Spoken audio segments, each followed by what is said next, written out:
She needs a date to her best friend's gala. He wants to settle down. Can they get past their hang-ups to see that they should be together? This is the premise of The Accidental Swipe by me, Y.M. Nelson. This steamy contemporary romance features Jason and Fortune, two people who've given up on love and are urged to use an online dating app to find someone. When they find each other, the attraction is undeniable, but their jaded outlooks on love based on past emotional hurt may keep them from getting together. The Accidental Swipe releases on July 25th, 2023. Go to ymnelson.com for all of the latest details.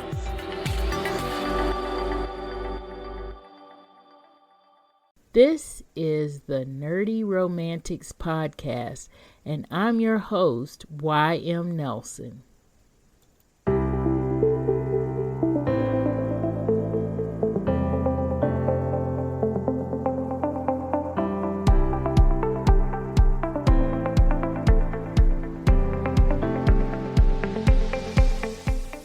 Hello, Nerdy Romantics. I am so excited. I always say I'm so excited, but this one is kind of personal. I have been waiting for this ever since I heard about it, kind of thing. I am giddy in my heart, excited about this podcast episode because I was so excited to hear about season 3, the final season of Star Trek Picard. At this recording, all of the episodes are on Paramount Plus, so you can binge watch the whole final season there. All right, this is a spoiler alert, everyone. If you have not watched season 3 of Star Trek Picard and you want to watch it, please go watch season 3 because we will be spoiling things, because I have a whole page of Easter eggs that I am so giddy about here, and I don't want y'all to be spoiled on these things. So please go watch it, bookmark this episode, then come back and listen to our discussion. Okay, so today as we talk Star Trek Picard, we have with us guest hosts Staci and Jen. How y'all doing, Staci, Jen? How's it going out there? Oh, I'm just doing so great. I'm so excited to be here. All right, Staci. I'm doing fine. I am happy to be here as well. Good. I'm happy that y'all are both here because I'm super giddy about talking Star Trek Picard. So let's get into this whole thing.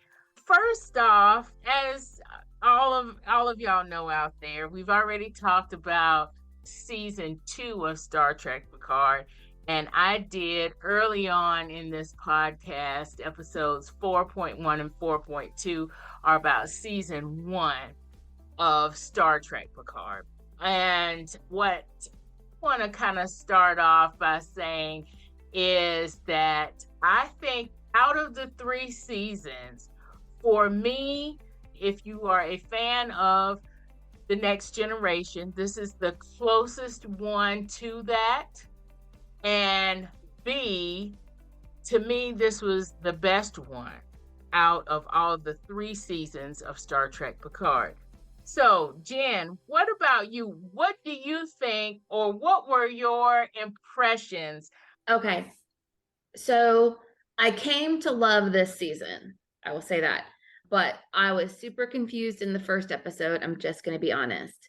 I got a little bit lost because I felt like there wasn't a good bridge from the end of season 2 to the beginning of season 1. I felt like I didn't know if there was a time jump. I wasn't clear if there was like an alternate universe. I just really felt a little unclear about what was happening within like the first couple episodes. But once I let that go, I was fully like in and engaged because I thought that a lot of the stuff that they were doing was really great. And I really loved what they were doing with the characters, and I loved what they were doing with the world. So, yeah. And then they were bringing some people back. So I was super into that. So, a little unsettled the first little bit, but then I got into it. So, that's my general. Okay. Okay. Stacy, what about you? What was your general impression after you wrapped up with this final season? I have to agree with Jen. As the season went on, I liked it more. I remember when you first asked us, "Do you want to watch Picard season 3?" At first, I was watching it. I put it down for a minute because, again, I was like, "What are we talking about? And what's going on here?" Like Jen, I wasn't sure what this was about at first. What was going on? Something. I mean, I watched it the second time and I enjoyed it, but by then I had to see it the second time to get what was the whole purpose of that flow that in the beginning that was just kind of losing me. But as the season went on and we saw some of these older characters that came back, I was like, oh my gosh, I really did start to really enjoy it. Yeah. I glad y'all brought this up because that was kind of one thing that, like I said, I have a whole page of notes here, and the notes are Easter eggs, y'all. That's it. It's just Easter eggs.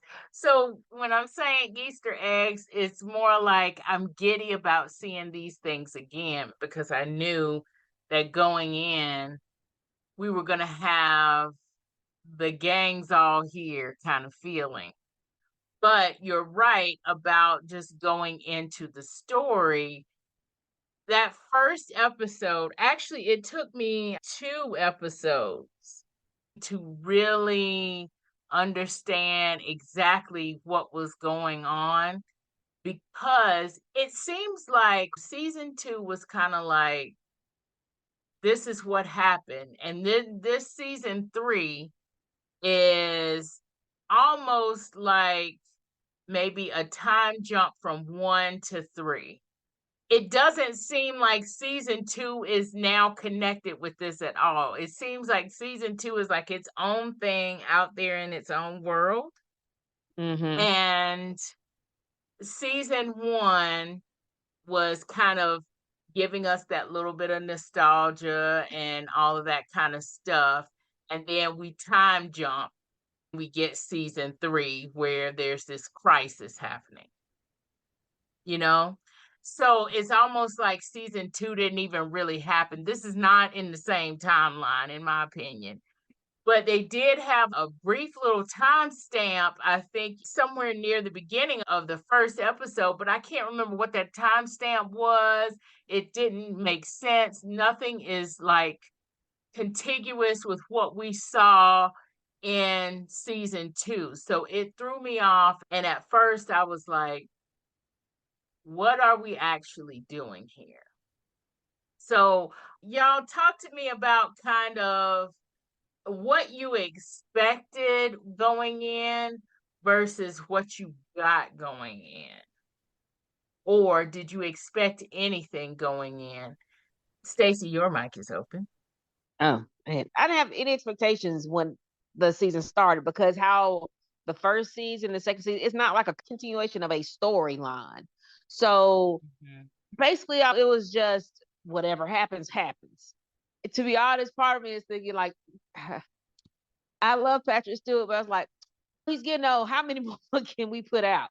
So I was like, what are they going to do? How are they going to bring it in? Because he's not an action star or anything like that. And I know they have plenty of work from the Star Trek canon, from all their movies from the next generation. And then when you're watching this season, they pull people from all of the Star Treks except for the original one. But really, they brought actors in from all of them, which is one of the things I really liked about this season was Mhm. because of that. Because when they brought some of those people on, I was like, oh my gosh, it's so and so. And bringing back stuff that you had to kind of remember from the other Star Trek universes, the other Star Right. Trek, because they brought back. I'm not sure if stop me if I'm going too far or you still gotta put anything like this, but when they brought the changelings, Yeah. and I was like, the Changelings, Deep Space Nine. That's right. And then I was like, oh, they brought that back. And then I had to remember what happened at the end of Deep Space Nine and what happened with the Changelings, because I forgot that. Yeah. And I'll let Jen talk if she wants to, but I mean, just all the things that you had to know, or you didn't have to know it, but it was helpful if you watched other Star Trek shows besides Star Trek Next Generation. Because I mean, they do talk about some of that. They give you enough background about it to kind of give you an idea of who these people were. But when you watched Deep Space Nine, if you watched Voyager and all that, and when those people came back, you're like, oh my gosh, that's so great. You know, you had, to me, a better feeling about this whole season because of that. And a deeper understanding to me because if you watch some of those other shows. Yeah, I totally agree with that. And I do want to get into some of the specific mentions of things that harken back to not just TNG, but to DS9 and to Voyager. And there are a couple of OG Star Trek references, but you don't necessarily have to watch OG Star Trek to know that those are OG Star Trek references. But and what about you as far as your expectations going in and versus what you ended up seeing? What did you think? You know, I really tried to go in just sort of open. I didn't read any, you never know if an article is going to be, you know, sort of hyping up the season or spoiling the season. So I try to not read a lot of that stuff before I go into a show I'm excited about. So I didn't have a whole lot of expectations. And maybe if I had read some of those, I wouldn't have been quite so lost in the first couple episodes. I guess, like I said, I was just kind of trying to see what the connection was between the end of season 2. And I'm with you. It feels almost like these are 3 very separate stories. And what I do really like about that is that I felt like all 3 of them are self-contained. So if you're not somebody that's ready to commit to like 3 full seasons, it's 3 seasons that give you very different storylines, really different places where they take you, right? And we talked about this when we were talking about season 2, and that there's like an entire psychological storyline that has to happen there with Picard. And then in season 3, we sort of skip that part. Well, he's in a good place, and the first episode features the person in his life. But Laris. Maris, thank you. But from there, this is much more of an exploration, I feel, of trust and reconnecting with people from your past. And I think for anybody that either you grow up and you move away, or you just sort of lose contact with some of those folks that were really important to you for a while, just being able to sort of see that, remember when you get back together, you remember what it's like, and spending that time together is really meaningful. And so having people that he could depend on, having people that he could trust, and trying to reconnect with those folks was really meaningful and impactful. Now, I only saw a few episodes of Deep Space Nine, so I'm not up on it the way you guys are. And so I wasn't familiar with the species that plays a key role in this season. So that was all new to me. So for anybody else, if you aren't a Deep Space Nine, you know, fan, or you haven't seen all those episodes, you won't be lost. I was not lost in that. I didn't know that they came from Deep Space Nine. I thought they were brand new. So. Oh, yeah, the whole changeling thing. And as far as Deep Space Nine goes, I would agree. Well, I'm coming from a totally different place because I've watched these things every night. So I'm very familiar with changelings. But for people who have not seen Deep Space Nine, I would agree that they kind of explained that, and they kind of got the gist of the whole changeling thing. For people who have watched Deep Space Nine, the changelings have evolved. So that's why I think people who haven't watched Deep Space Nine can still understand changelings versus the ones who have, and that you won't be lost, because actually the changelings have evolved since Deep Space Nine. So it's almost like you're getting a totally new kind of species there almost.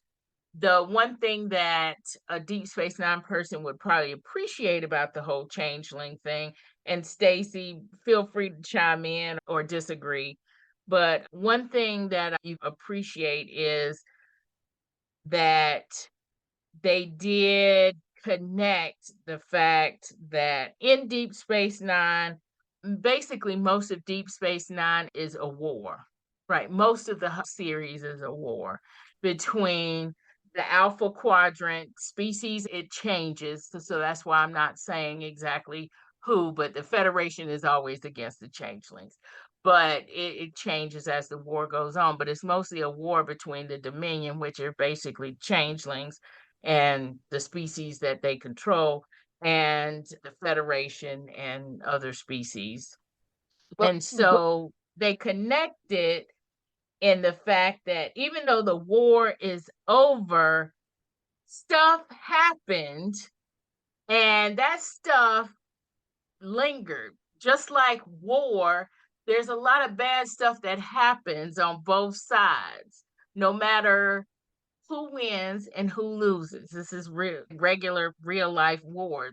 War is bad. I mean, so there's animosity on both sides, no matter who wins that. And it's interesting to see that animosity that we thought but didn't realize that was happening. It's interesting to see how they developed that in this. Stacy, do but you agree or not? Or well, am I I mean, I off thought base? initially it really wasn't, the whole series wasn't really a war, because initially that space station was like not after the Yeah, war, but it it was was like after one war after for one war, and another no one war. really knew who the Dominion were Yeah, until yeah, later on. They had one changeling, and he was the yes, security officer of Deep Space Nine, yeah, head security person, but he didn't even know his history because he was called a changeling, or because he was just left or something like that. yeah. He didn't even know At his first, history. yeah, at first he And was the shapeshifter, and yeah, then as people were coming from the Gamma Quadrant through the wormhole, they were saying, "You're a changeling," and that's yeah. how he started to. Yeah, yeah. But no one really knew, at least the original people did not know that the Dominion were the changelings. And when she talks about they evolved, because they did, because initially they could not get the ears right. They could look No, like people, but they weren't. their faces were not. Yeah, It wasn't really great, but they could yeah, change it into wasn't. inanimate objects and stuff like that and really do that. But in this season, they saw how they evolved was really through torture and experimentation Yeah. done by, I don't know, it was Federation sanctioned, but it was definitely Federation adjacent people. I'm assuming Section 31, because didn't they Yeah. say in one episode? I think it was that episode where they are talking about where the changeling that's on the ship, the one that's actually looking for Jack, Yes. she says something like it's Section 31, which Mm-hmm. that's another thing. That's actually another thing that's sort of to me, it started in Deep Space Now. It might have been on the OG Star Trek. I don't think any of us are really OG fans. We No, just have I'm a not. respect. But Section 31 was really brought out in Deep Space Nine because of Mm-hmm. Bashir and Sloan and all of those. And it's actually carried into Star Trek Discovery, which Mm-hmm. is timeline is supposed to be before OG Star Trek. So they're saying that Section 31 has always existed, but it's never been sanctioned by the Federation. So that's just a little bit of backstory there. And with Deep Space Nine too, so this is another kind of caveat with the changeling thing. Section 31 was supposedly the ones that orchestrated that whole virus. Yeah, and that was that So basically that's the genocide, torture or part. trying to commit Exactly. genocide on a whole group of people. Yeah, that was like, that was not their finest, the Federation's finest hour in that case, if you want to It say. really wasn't. It really Um, wasn't. It's because kind yeah, of a they affected. conflagration in this of not our finest moments for the Federation. It's kind of a conflagration going on here because Wolf 359, that was not a good time either. As we'll talk about in a few. But anyway, But Stacy, so kind of what were you thinking about the whole changeling thing? Because you brought it up, the changeling. I So mean, am that's when I? I brought up Deep Space Nine, but also I had to remember because Deep Space Nine I watched, but near the end I watched, but I wasn't as into it. So I had to remember. So when the changes came up, I did have to think of what happened to him, and that's where I remembered the virus and how they basically gave them a disease to kill them all. But seeing them back, I was like, oh my gosh! And then how their improvements were, how closely they would look now that they can look humanoid, but also how the improvements of they can pass the test that they used to use to show what was a changeling. Yes, that was the big thing. How they could pass that test, and so it's like, oh my gosh, how are you going to figure out if they're changelings or not unless you really, really know people? So Yeah. that's kind of another thing. So this is getting totally off topic, but it is very much Star Trek and it is very much a theme of what I see in this season and what I've always seen from Star Trek The Next Generation. And please correct me if you feel differently, but there are a lot of little things going on here that are either teaching us life lessons subliminally or showing us what could happen if we go down our path that we're going down subliminally, or maybe not so subliminally. And one of those things is the fact that you cannot tell these changelings anymore from a blood test. In other words, you can't look at somebody and say, you are my enemy. You have to know people and really get to know people. And I think that's one of the things in our society that we are lacking now. We are believers in stuff and we are labeling people by what they believe and we don't really know people. So we don't really know, and especially when we're talking to people online, we don't really know people and we just assume we know things about certain people and not developing those deep friendships that we should be developing. And maybe I'm just going too deep with that, but I feel like that's one of those little things that Star Trek is trying to teach us. Another one of the little things that I feel like Star Trek is trying to teach us is that we are slowly being infiltrated by AI and that the younger generation is going down fast. And I say that because of the way that we see in the last couple of episodes how, because their brains haven't fully been formed yet, all the young people ended up being able to be assimilated. And I think that's kind of saying a little bit of something to us, like, hey, watch out what's going on here. But maybe not AI, maybe it's just, I don't know. I'm saying AI because that's the latest thing. But what do y'all think about, in general, kind of about the themes that are going on here? Were we picking up on anything, or did it feel Star Trek Next Generation-y to you in that way? Because I feel like in Star Trek The Next Generation, they did a lot of little things like this in a lot of different episodes where they were trying to comment on the social condition of what was going on. So Jen, your mic is open. yeah, I would say absolutely they are doing that. And I feel like that is something that Star Trek has always done. In Star Trek, the original series and the Next Generation, like I said, I didn't watch a whole lot of Deep Space Nine, but in some of the newer ones, if we're talking Discovery, if we're talking Strange New Worlds, this has always been something that I feel like Star Trek has done on purpose and done really well. Yeah. I feel like this is something that they incorporate in so many different ways.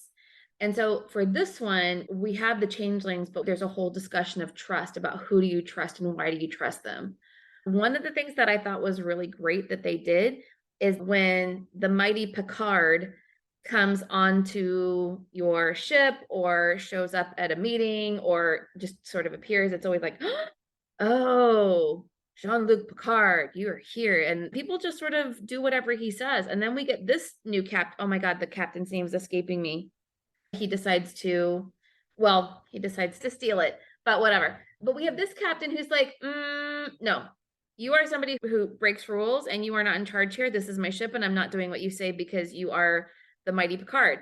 And I thought that was kind of great, to be honest with you. That was just something kind of different because people always sort of defer to him and defer to doing what he says and thinking he's great. And in reality, he's breaking a lot of rules and he has to, because of the way this particular season is set up, the last thing he wants to do is to tell the truth.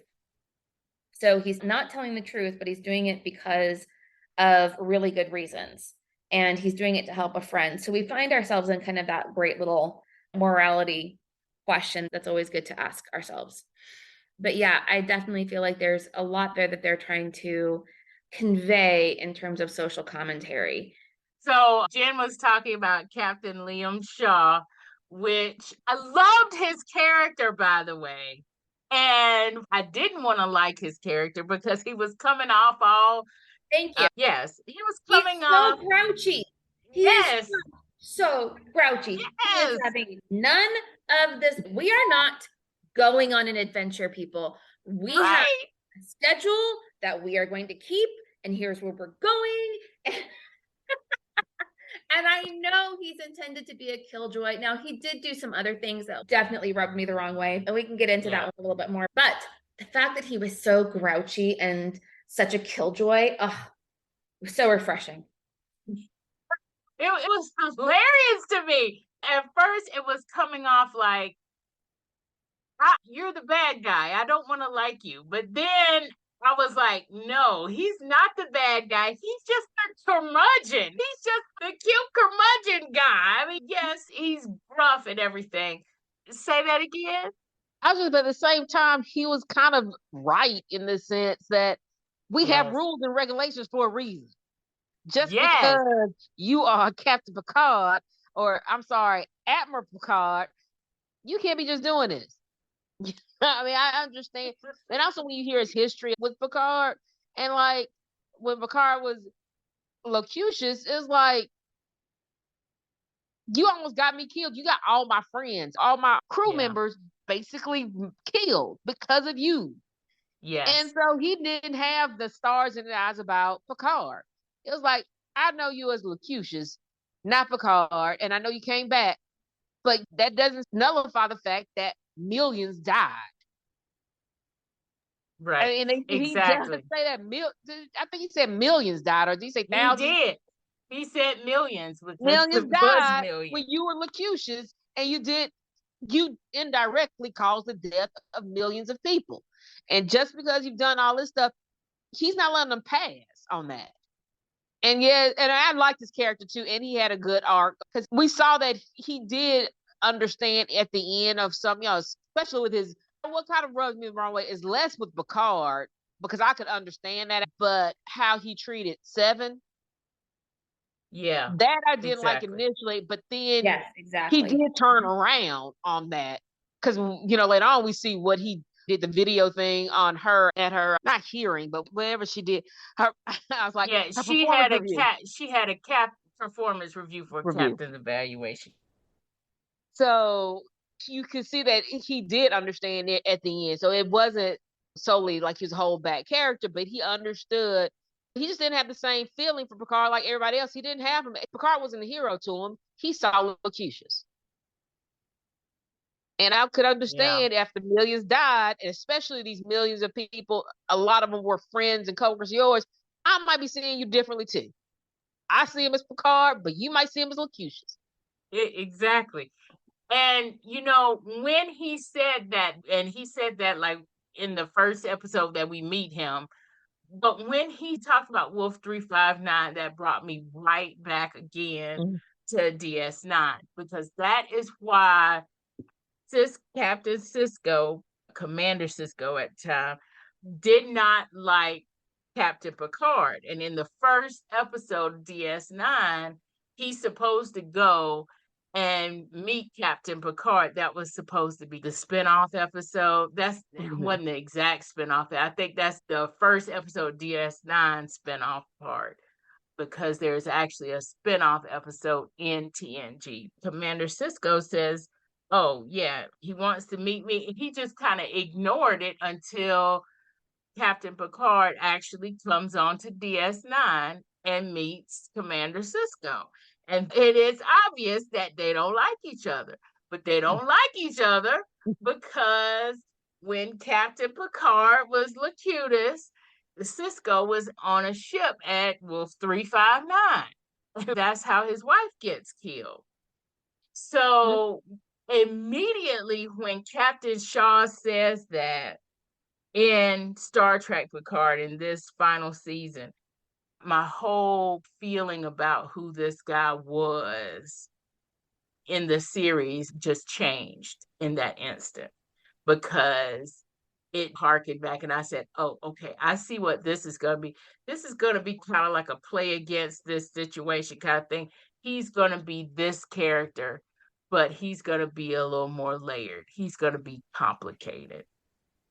And so then I was like, okay, I'm on board with Shaw.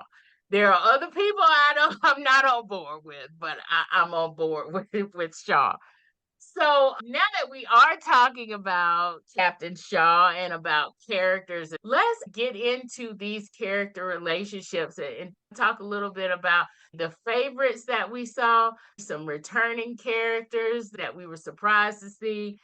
What characters actually stuck out to you that you were excited to see, and what surprises that you have that you are still thinking about?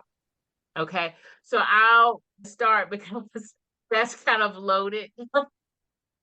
For me, the characters that I'm so glad that they gave them a few moments together is Worf and Troy, because those actors are real life good friends. And it's so funny to see them together in those couple of little scenes, the Worf, Troy, Riker scenes. And we already know that Troy and Riker, even though they are each other's Mzadi and they're married and nothing's going to happen between Worf and Troy, it's funny to see that play out. So I was like giddily thinking, okay, this is going to be fun. So that was my little moment that sticks with me. But I will say that the character that I did not want to see, I'm glad I did see, because he had a lot of little Easter egg moments that I was just screaming at the TV because I was like, oh my gosh, these Easter egg moments, was the Data lore character, because he's trying to, I don't know if he, the actor, has tried to be killed off. I think he just rolls with it. But Data's been killed off at least twice in this whole franchise at this point. So I was like, what in the world are they going to do with this character? What's going to happen there? But I was kind of surprised at all the Easter eggs that surrounded that character that I loved, because Data is actually my favorite character from TNG. And the surprise character, there's one big surprise for me and one small surprise for me. The big surprise character for me that I was like, how in the world, but yay, was Rolaren. The small surprise character for me was, I guess this is a little bit of a toss-up, but I'm sorry, who was Rolaren? Rolaren in TNG or in this thing? In both. I don't remember that character. Okay, so Rolaren in TNG, she was the Bajoran that it was near the end of the series, and she ended up going over to the Maquis. Okay, now I remember. Now I know who you're talking about, but I forgot her name. So thanks. Sorry. Yeah, Rolaren. And I just wrote down episode 5, Rolaren. So I was like, I know what that's about. But yeah, so In TNG, she was that character. And so when she comes back here in Star Trek Picard, he's been duped by Rolaren. So he's like, what in the world? How did you get back in the Starfleet? Because you were Maquis and you were a traitor. And were you tried for treason? So he is ticked. But I like the way they did things with her character, even though her character has an untimely end. But I like the way they did things with her character. And then the small surprise that I was like, well, this makes sense, but it's a very small surprise character return is Commander Shelby. And Commander Shelby is the commander that's the admiral that's talking on Frontier Day and broadcast to all the ships. So in TNG, she was a commander and she was trying to be a captain. She was actually trying to take Riker's position as first officer because he was up for this promotion.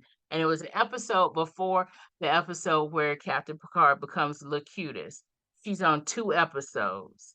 And she's into all this. When they first meet the Borg, she had gotten into all of this trying to fight the Borg stuff. And the fact that she's on this after we find out how big of a Borg presence it is, and we find that she's on this episode. They say a lot of stuff about irony, and if you don't remember that, then that's going to go right over your head. But that's why they talk about the irony of her talking about this fleet all coming together as one is because the only thing that she was on TNG for was fighting the Borg. And that's how she was going to move up in the ranks to fight the Borg. So those were my characters that were surprises, the ones I wanted to see, the ones I didn't want to see. And I know that was long-winded, but hopefully it got y'all thinking about the memorable characters for you. So Staci, what about you? What were the characters that you wanted to see come back or that were memorable, whatever way they were memorable? Well, I'm going to have to give you applause for recognizing this Captain Shelby person. Because I was like, who? What? I'm just looking at the IMDb to find out who was she? Which one was she? I'm going to have to give you an applause and a hand clap for that. I watch this every night, y'all. This is white noise to me. I watch this every But for me, I guess seeing Worf, because we hadn't really seen him, and to see how he's changed but stayed the same, I really like that. And one thing I really liked when he introduced himself and he was like, Worf, son of this, son of that. And he had his Russian parents' names as part of that. I was just like, oh, he didn't forget. Come to peace with that.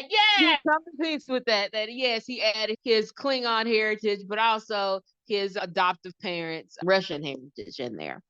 I was glad to see him. Data has always been one of my favorites. So I'm glad they have him there, but at the same time, if you're gonna kill him, kill him. But he keeps coming back. And I mean, he's an android. There's always gonna be a way to bring him back because of just what he is. But I do like the fact that they, like in the previous stuff, when they interwoven how to explain why he's aged. Because you're younger and watching that, you don't really think about it. And now as an older, when I see anything that has an android in it or somebody playing a robot, I was like, so you're not gonna be playing this role for the 10, 15 years. How they gonna play that?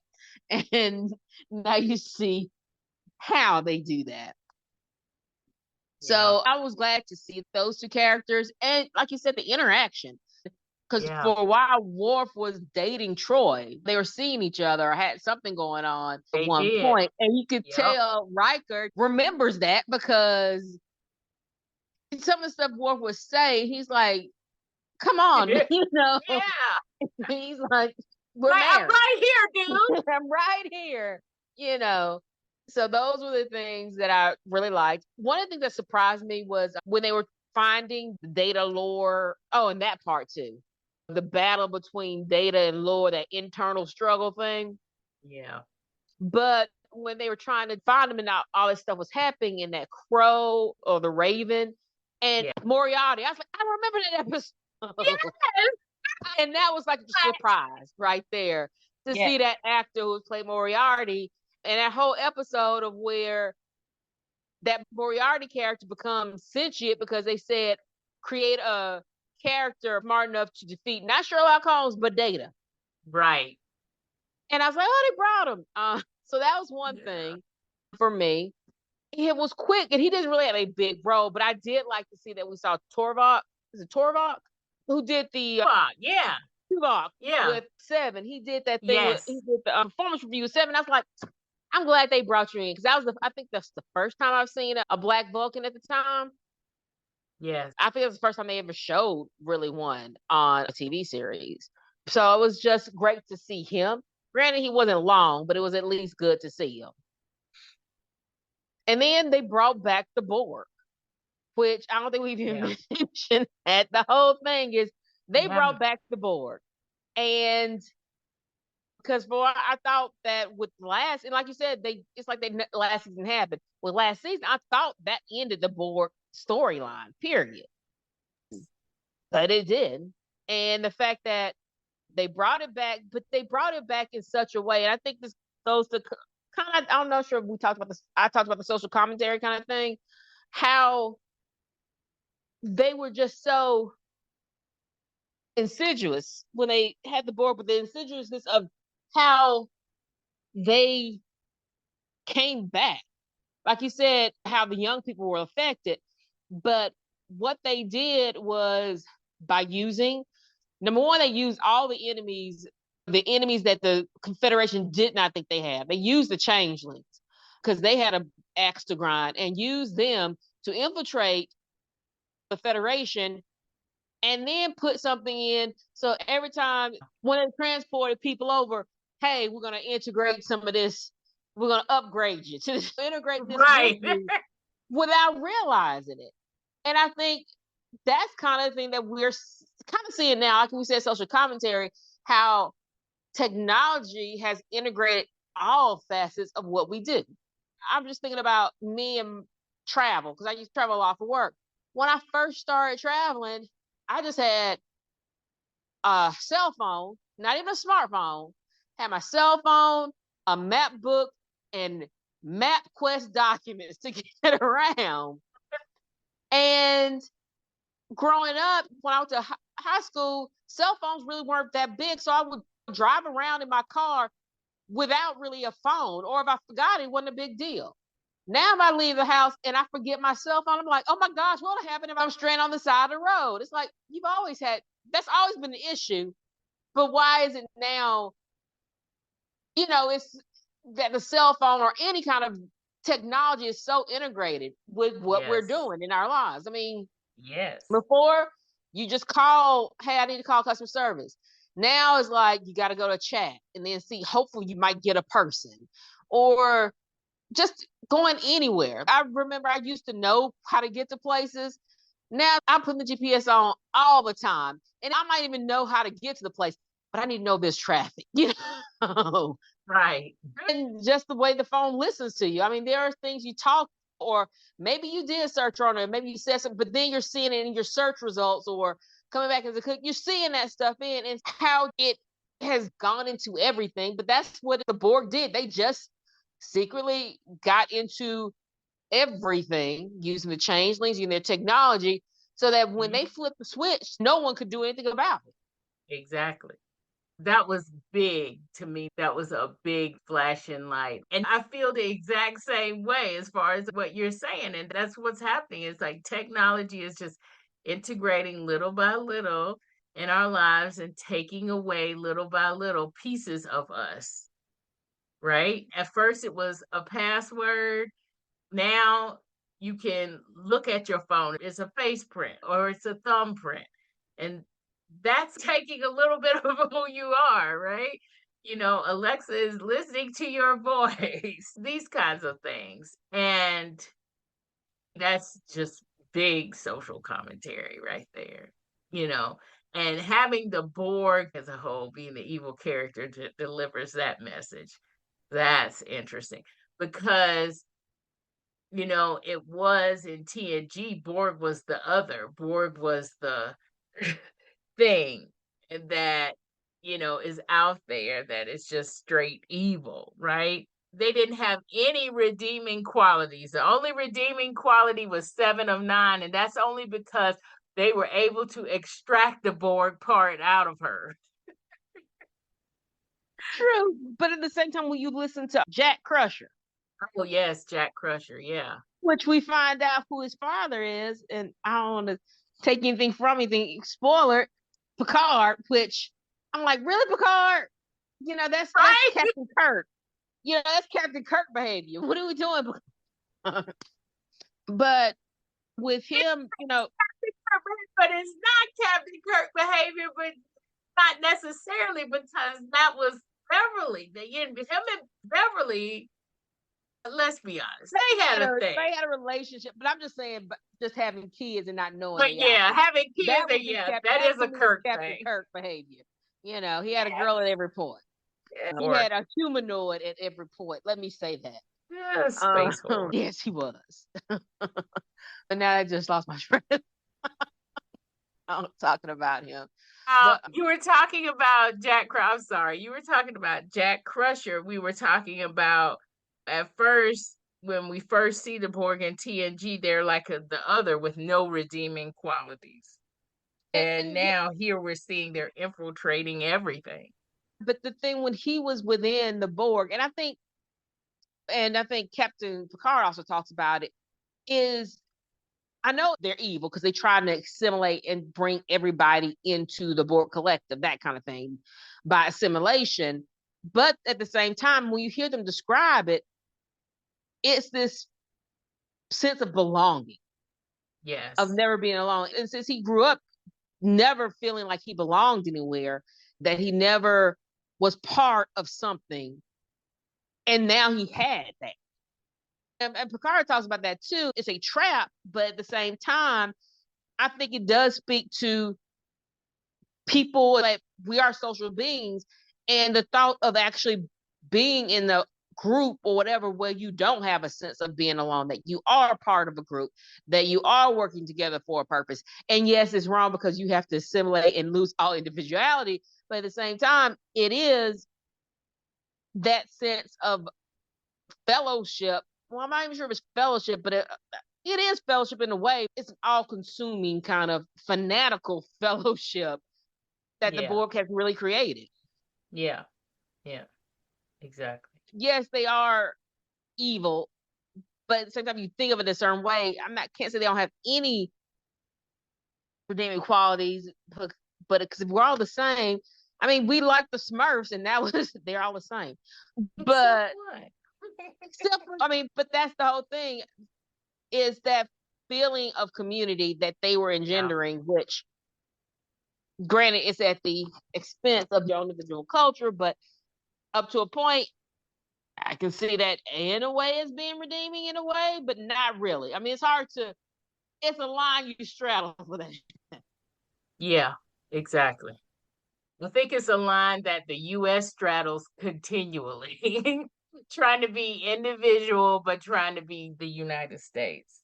Yeah, that's the history of the United States. Jen, as far as characters, what characters were memorable to you? What characters were you excited to see when you saw them? Tell us about your thoughts. Okay, I have a lot of thoughts, but I just want to backtrack real quick into something that you guys were talking about, which is where the assimilation of the young people using the transporter.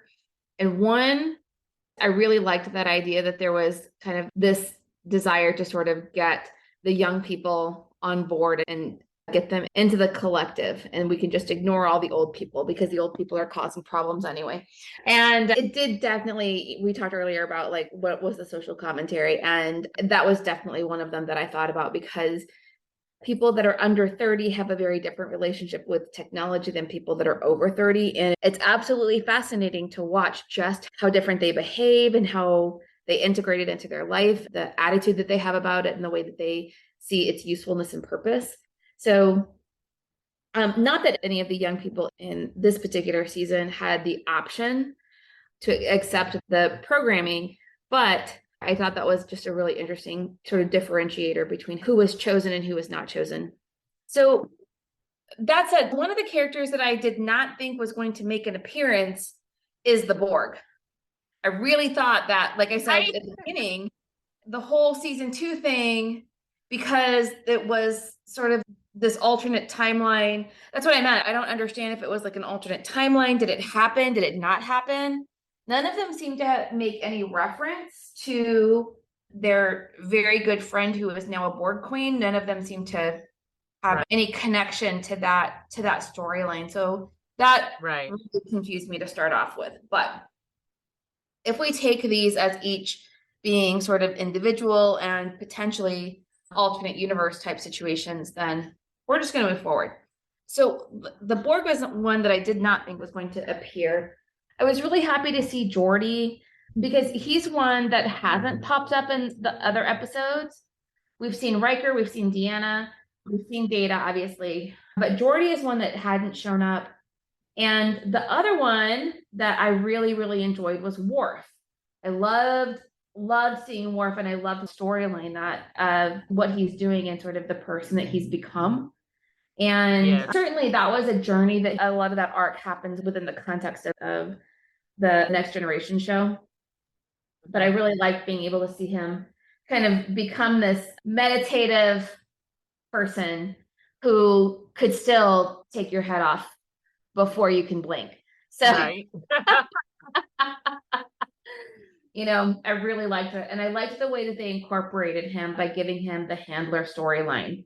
And that there was, as always, there's the Picard storyline with pressure, but then there's this whole other storyline of the heists that were happening and the distraction that they stole something, but they didn't want you to know what they stole. So they stole a different thing. Yeah. And what's the real heist and what's the fake heist? I thought that was a really great use of it because what are you trying to hide by creating a distraction like a magician would, right? Don't pay attention to my right hand. Just look at what the left hand is doing. This is where all the action is happening. And and I did think it was kind of odd. This is just sort of a weird, like little tiny thread. Is that the mass destruction that was caused on Earth wasn't really addressed by the end, I guess. I don't know that there was like reconstruction happening or something along those lines. I don't know. I felt like that was sort of they didn't go too deep into what exactly happened as a result of destroying this very large area. So I thought that was a lot. But not only destroying this very large area, but then there's this huge space station that they're firing on in the end. And it's like, what happened to that?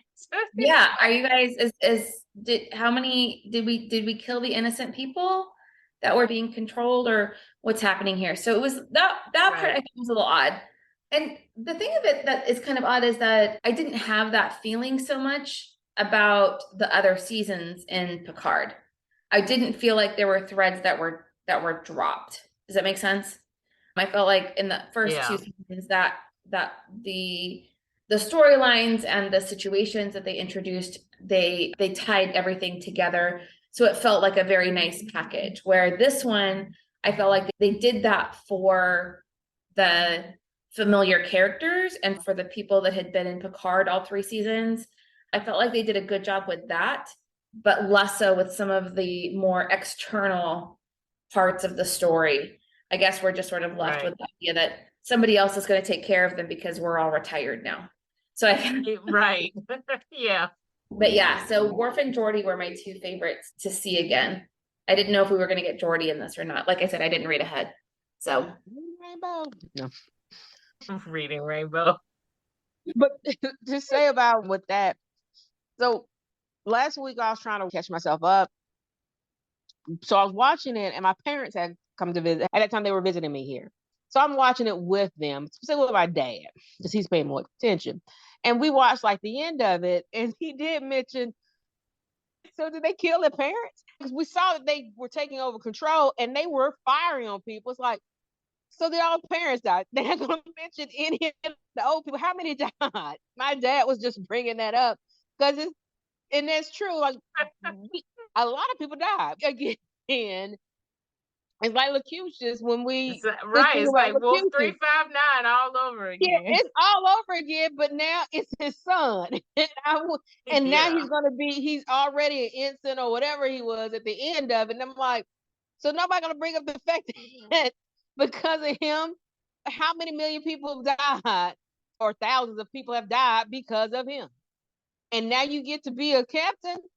Now I would be like, not on my watch. I can't do that. Oh gosh.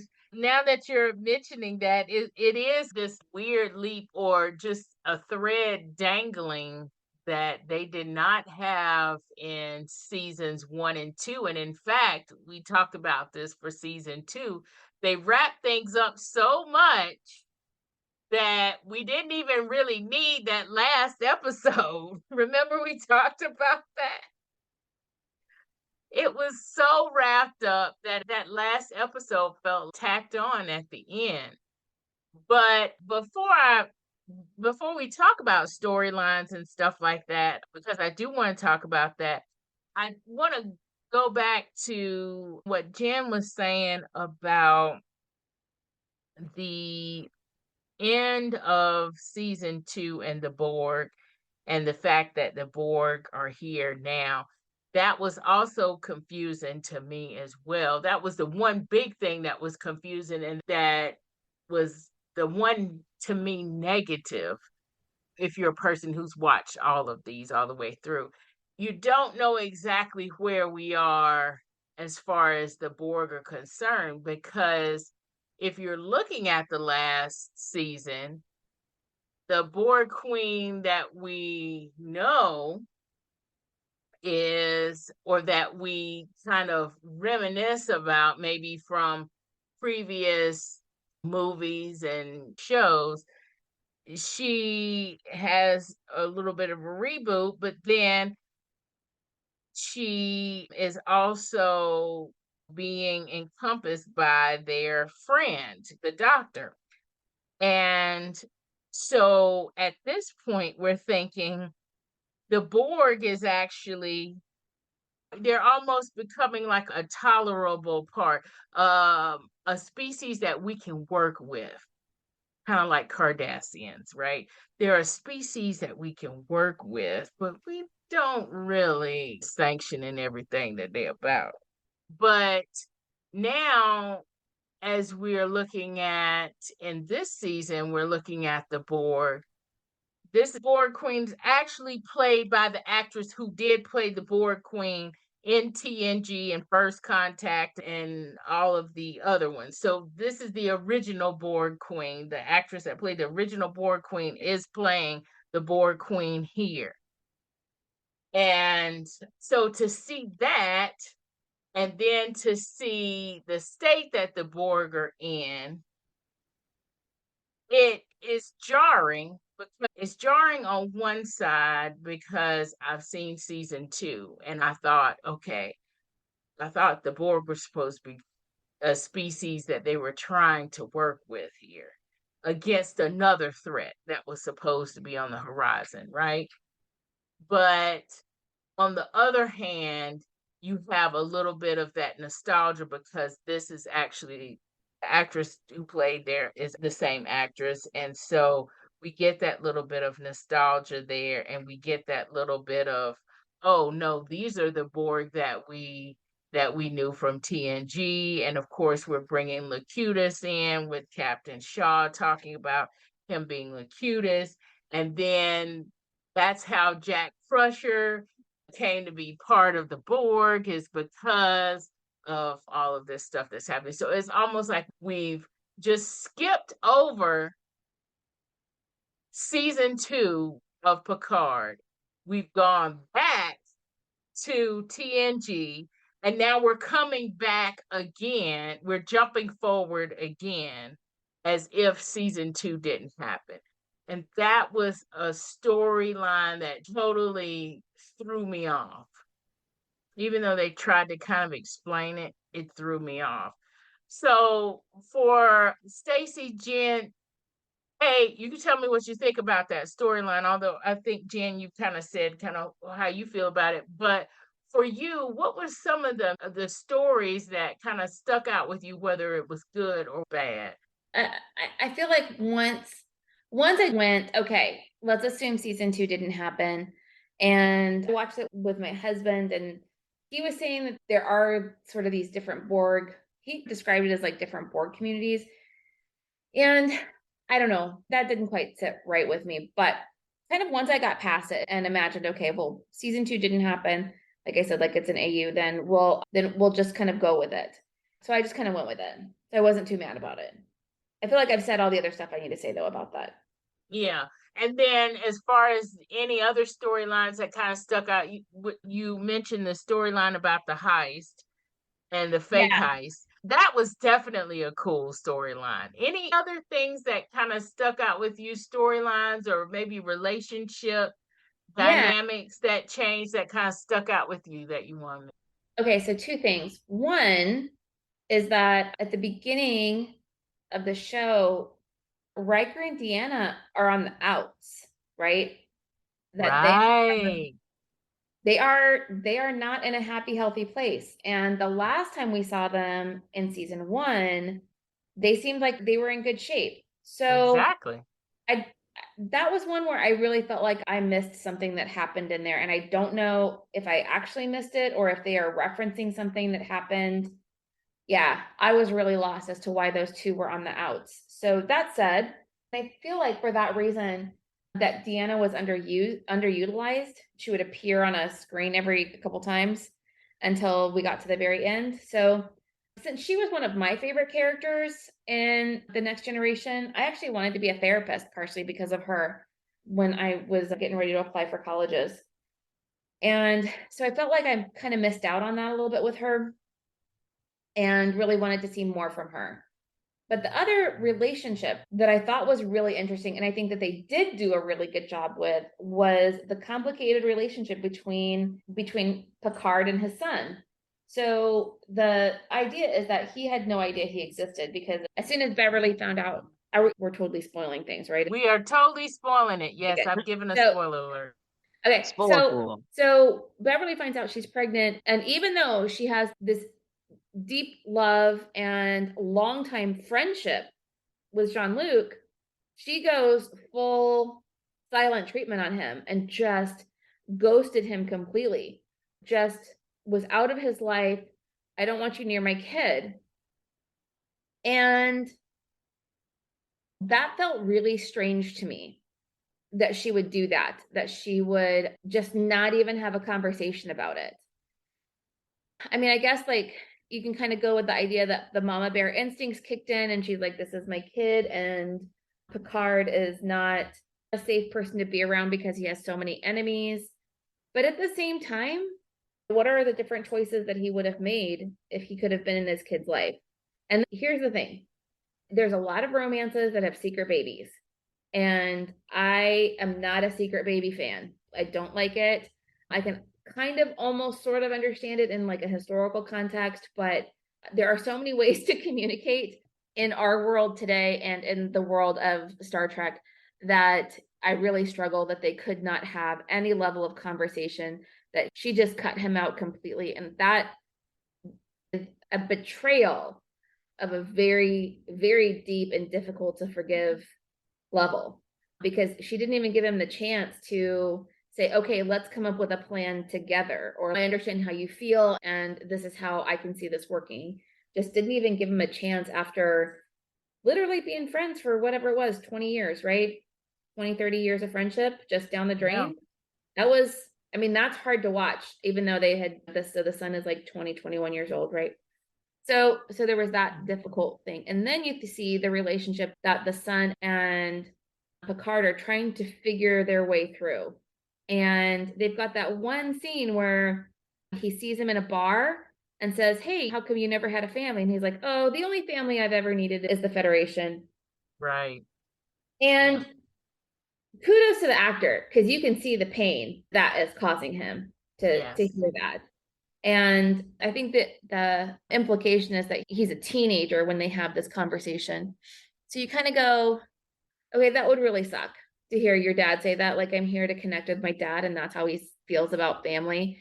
And it seems like Beverly said that Picard didn't know about him, but I still think that even as a kid or even as a young adult, to have that parent say that they have never needed a family, never wanted one, or what have you. And I think there, on a certain level, we all know that that's not true really about Picard. We know that he has people around him. We know that there's a loneliness to him, that he's always needed the Federation to be that family for him. It's not that he didn't want one. It's that this is how he created a found family in Riker and Geordi and all the others and Data. But to him, he was just answering some random stranger in a bar. So if he'd known who he was, or that there was a potential for him to have a relationship, that answer probably would have come across very, very differently. He was in, ooh, tell us a story, Admiral, sort of mode. So I thought that was my point here. I feel like that was a scene that was really, really well done, because there was miscommunication, but like on a very high level and in a way for both characters to completely misunderstand the situation. Yeah, exactly. Stay tuned for part 2 of this discussion, coming in 2 weeks. In the meantime, check out our website, nerdyromanticspodcast.com, for any episodes, premium or regular, that you may have missed. And while you're there, click the subscribe button to subscribe to our newsletter.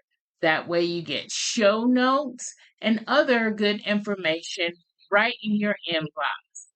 Thank you for listening.